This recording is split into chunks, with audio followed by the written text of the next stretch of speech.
урматтуу Дастанбек Арсбекович, урматтуу Закир Шарапович, мындайда кызыл кандуулук эмес, бунун концепциясына бул туура келбейт.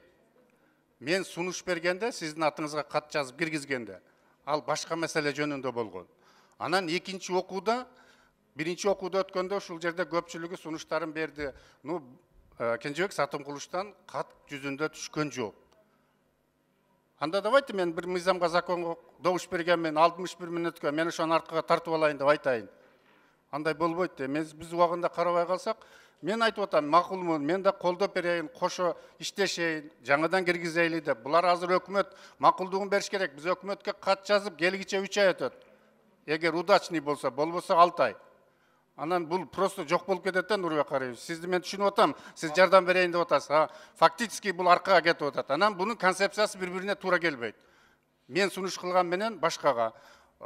Мен ойлойм, агенттиктин жетекчиси дагы азыр жакшы киришип, 6 айдан бери бүт проблеманы көрдү. Биз бардыгын комплексно эле жазып тактап туруп, палата колдой турган болсо сунуш кылайлы. Мен мисалы ушуну сунуш кылгандан кийин иштеп, мен көрдүм көпчүлүк маселе эмне үчүн биздин трансформацияны депутаттар айтып аткан маселе чечилбей атканын.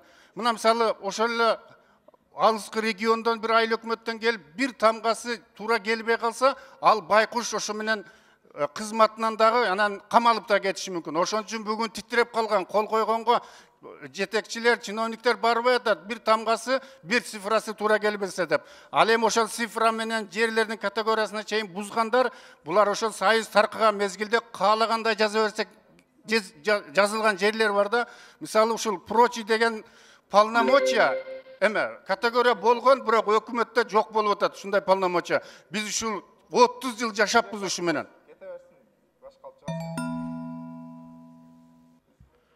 Рахмат. Анда урматтуу депутаттар, добуш менен чечебиз. Кенжебек Сатымкулуч, сунушуңузду тартып калбайсыздар. 3-чү микрофон.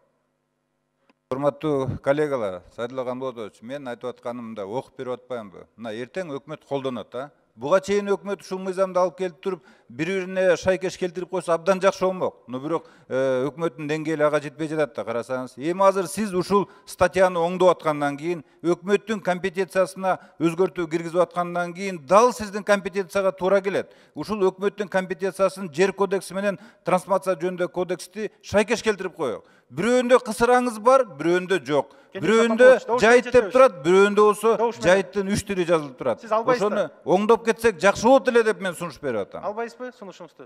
Эми алганда оңдоп кетүү сунуш жөн. Добуш менен чечем. Жакшы эле сунуш да. Комитетке урматтуу депутаттар. Ата бир неделеде мен ойлойм эчтеке чечилип кетпейт. Рахмат. Мен добуш менен чечемин.